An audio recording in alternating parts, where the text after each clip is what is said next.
overwhelmed as we frequently are by the mental load, the stories that we tell ourselves about ourselves, the weight that we carry about the things we have to do, the lists, the mental lists that we try and keep a hold of like spinning plates in order to not forget these things we must do, in order to get them done before we can rest, is an exhausting way to live, is an unsustainable way to experience being a human being, is a way of living, a way of doing, which is at first mental narrative, that cannot fail but keep a person in increasing difficulty until we burn out. Or we just go on holiday, don't we? Or we take a rest, or we collapse, or we give up, or we break down, or we drink, or we eat. And in this way we accept less than an enduring understanding, access to a way of being, or happiness, or peace, or calm, that is our core source for our lives, for our human experience, for living. We remain addicted to the thought pattern, this personality paradigm that's culturally reinforced, that's given to us generation after generation by our family. And we stay stuck in the top of our heads trying to perfect a person. We imagine ourselves to be the idealized self, the socially constructed self, the cultural self, the me in history, even the social media self.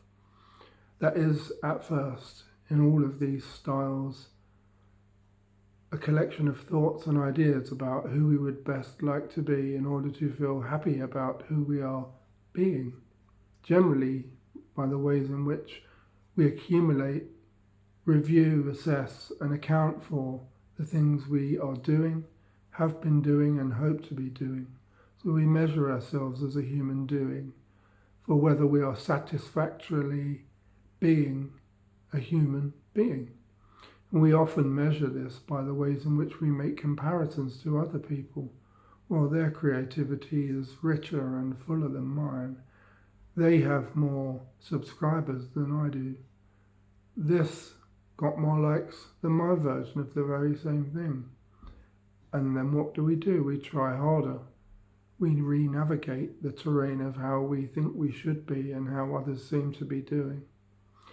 Often we'll hear people say, everyone else seems to have it all figured out. Why is everyone else doing so well? This is a clear indicator that we are in a comparative mode. Who's to say other people aren't looking back at us saying, why does she seem to have it all figured out? Why does he seem to have it all figured out?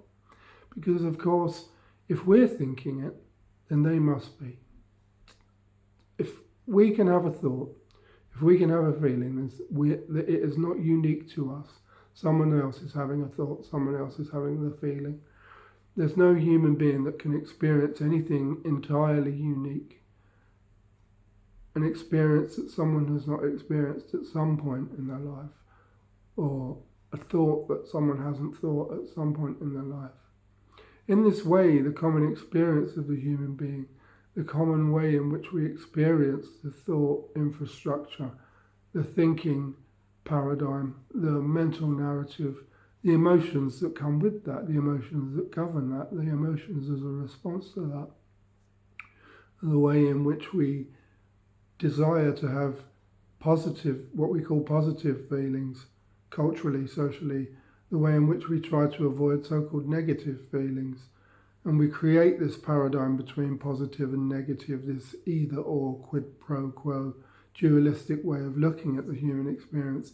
And naturally, rightly, we proffer that which we would call positive, and we negate and reject that which we would call negative.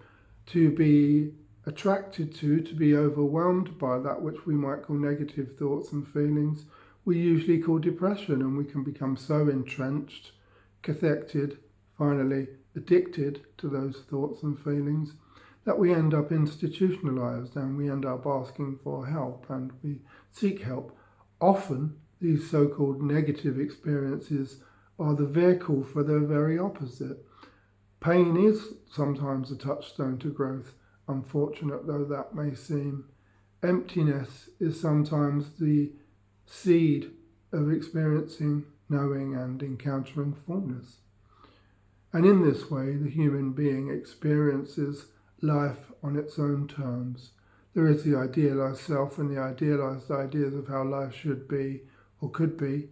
Generally, in that sense of self, if I try hard enough, it is this addiction to this I, me, mine, I, myself, me, myself, and I.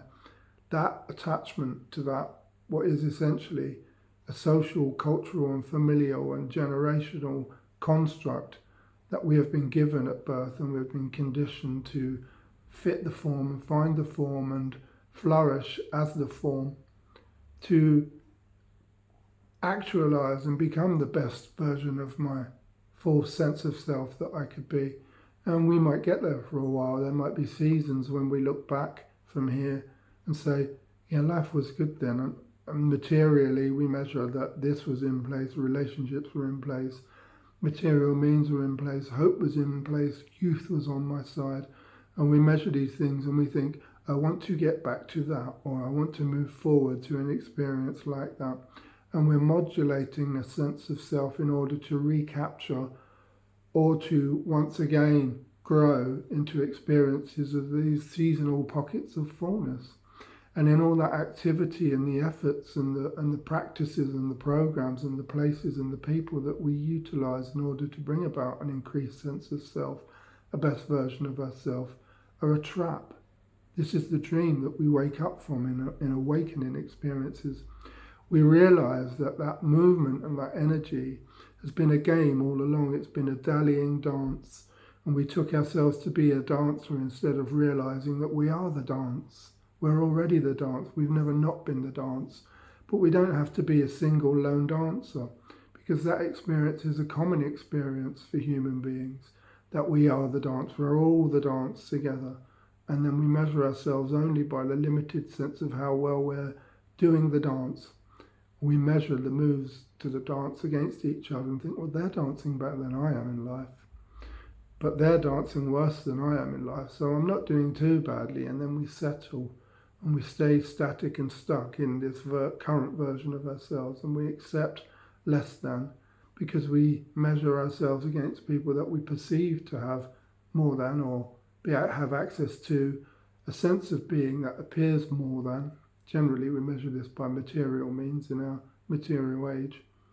And then, but then again, we look at people that we perceive to have or be or know less than, and then we feel comfortable where we are, and we like that sense of comfort. Comfort is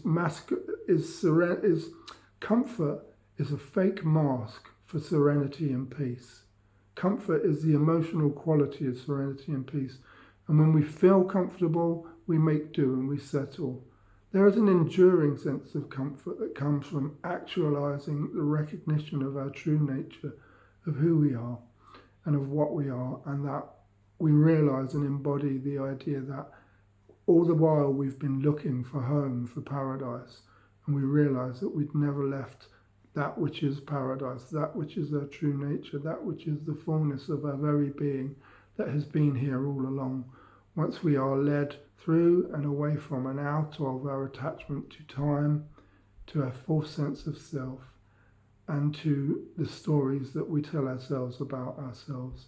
As teacher James Findlay says so well, we're afraid to let go of the thoughts that we're having about the life that we think we're having.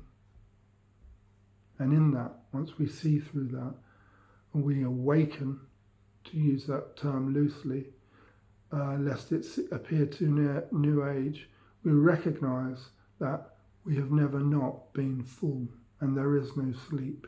Trying to escape the sleep in order to bring about a spiritual awakening is part of the sleep. The recognition of our true nature really is to realize that there is no sleep. We are the spirit. We've always been awake, and the idea that we're not and that we must escape it is the lie from which we awaken. Hopefully some of that made sense or speaks to where you're at as you sit and listen to it and experience it from yourself, from that being that it attempts to speak through, using words to move beyond your own word structure or narrative or mental load, to speak to that which not only recognizes this to be true, but knows it's always been true.